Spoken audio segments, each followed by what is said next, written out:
네, 수행하는 정신과 박사 전현수 박사님 나오셨습니다. 박사님 어서 오십시오. 예, 반갑습니다. 안녕하십니까? 예. 예. 어느덧 올 한 해가 마무리되는 시점인데요. 지난 한 해 참 나라 전체적으로는 다사다난했던 그런 한 해가 아닌가 싶습니다. 박사님의 지난 한 해는 어떠셨습니까? 뭐, 저 경우는 주로 하는 일이 환자 보는 거, 네. 진료실에서 환자 보고, 또 틈나는 대로 또 뭐 유튜브 찍기도 하고, 또 네네. 책도 쓰기도 하고, 예. 그리고 이제 또 뭐 필요한 활동 하면서 뭐 평온한 한 해였죠. 그러셨군요. 예. 국가적인 사태만 빼면. 네네. 네. 그래서 오늘은 이 얘기를 먼저 좀 해보고 싶은데요. 네. 지난 한 해를 마무리하는 시점에서 정치권이 상당히 급박하게 돌아갔습니다. 그 저변에 국민들 마음을 슬프게 했던 그 원인을 짚어보니 트라우마가 자리하고 있었던 게 아닌가라는 생각을 해보게 됐는데요. 뭐 탄핵 트라우마, 또 계엄 트라우마, 박사님은 어떻게 보셨습니까? 그렇죠. 이제 보통 우리가 트라우마 하면은 개인이 감당하기 어려운 큰 충격이 올 때 그걸 우리가 트라우마라 그러거든요. 그런 점에서는 국민 모두에게 트라우마를 안겨준 사건이었다 이렇게 생각은 해요. 예, 트라우마라는 것이 이제 아무리 정신력이 강하고 굳건하다고 해도 또 일상에 이렇게 영향을 줄 수밖에 없는 건가요?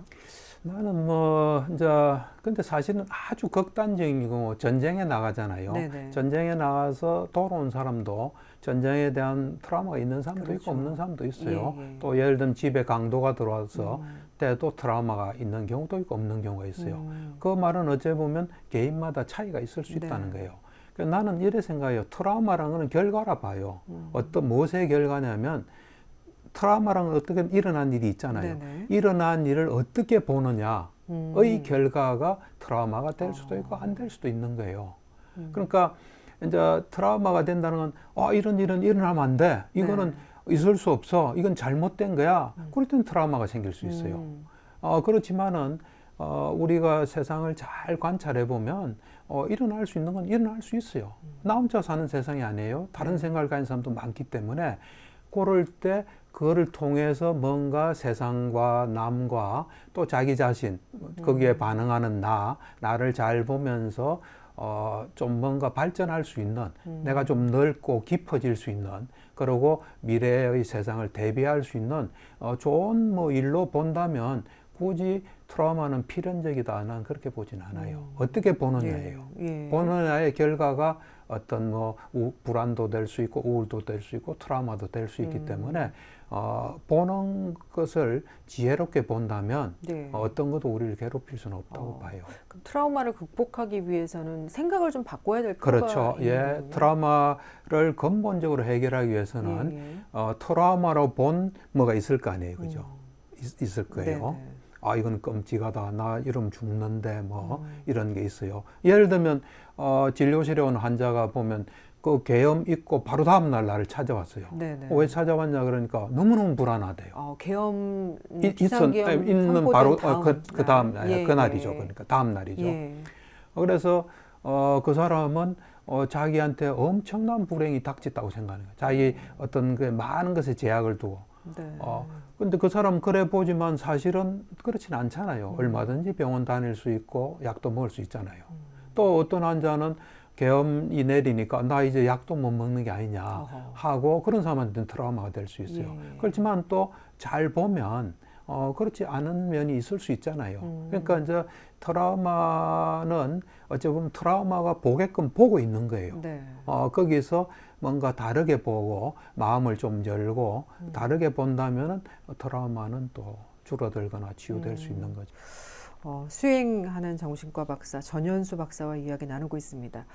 우리가 뭐 이제 불교 수행을 하고 또 오늘 이렇게 박사님 말씀에 귀를 기울이고 하는 거는 사실 결국 지혜로운 삶을 살기 위해서가 아닌가라는 생각이 드는데요. 지혜롭다는 건 무엇인가?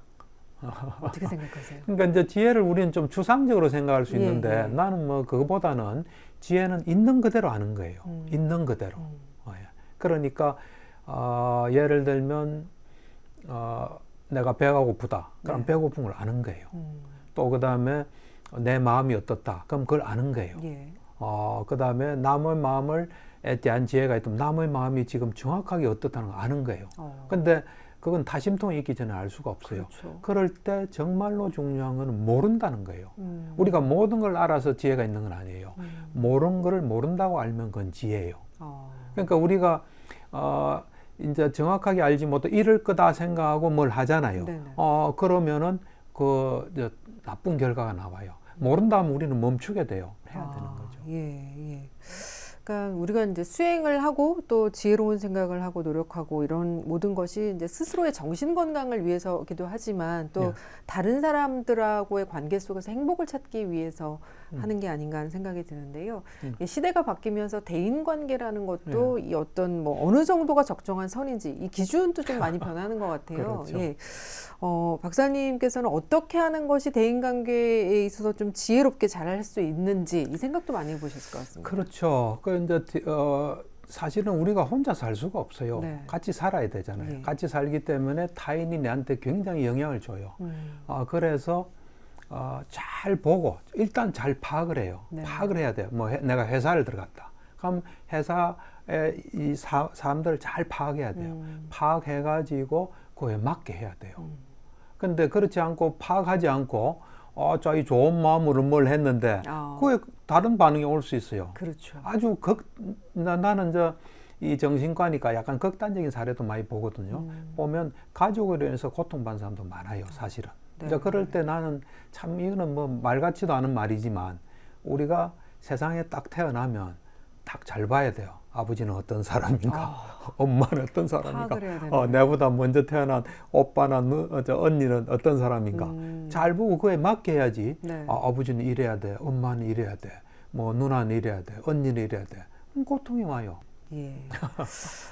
예. 오늘 이제 지나면은 2025년 새해가 이제 사흘 남게 됩니다. 예. 인터뷰 끝으로 새해에 새로운 마음으로 또 새 출발을 다짐하시는 우리 시청자분들을 위해서 박사님께서 한 말씀 남겨주시면 좀 좋을 것 같습니다. 그렇죠. 이제 새해란 걸 계기로 또 새로운 마음을 또 새로운 시도를 해보는 건 참 좋죠. 그래서 나는 뭐 기본적으로 이렇게 생각해요. 그 새해니까 새로운 마음을 이제 가지는 건 참 좋고 그렇지만은 항상 중요한 건 우리가 몸과 마음이 있잖아요. 네. 그 몸과 마음을 잘 살펴서 무리 안 되도록 하고 그 다음에 지금 내가 할 수 있는 거 그거를 이제 그 속에 다 있다 생각하고 자꾸 하다 보면 자기가 될 수 있는 최선의 사람이 될 수 있어요. 그러니까 좀 하여튼 뭘 이래 정확하게 보면서 내가 할 수 있는 거 하고 뭐 그러면서 또 주위 사람들한테 고마움을 느끼고 나도 또 도와주고 뭐 그래 살면 참 좋지 않을까. 예. 그리고 이제 순간순간에 요거 내가 좀 고치면 나한테 참 좋겠다. 그런 게 있잖아요. 네. 뭐 약속을 넣는다든지 또 그런 게 있잖아요. 예. 게으르다든지. 그럼 좀 고치면 나날이 발전하는 삶이 되지 않을까 그런 생각을 합니다. 예. 박사님 오늘 이렇게 좋은 말씀 주셔서 감사드립니다. 예, 감사합니다. 네. 예. 전현수 신경정신과 박사와 함께했습니다.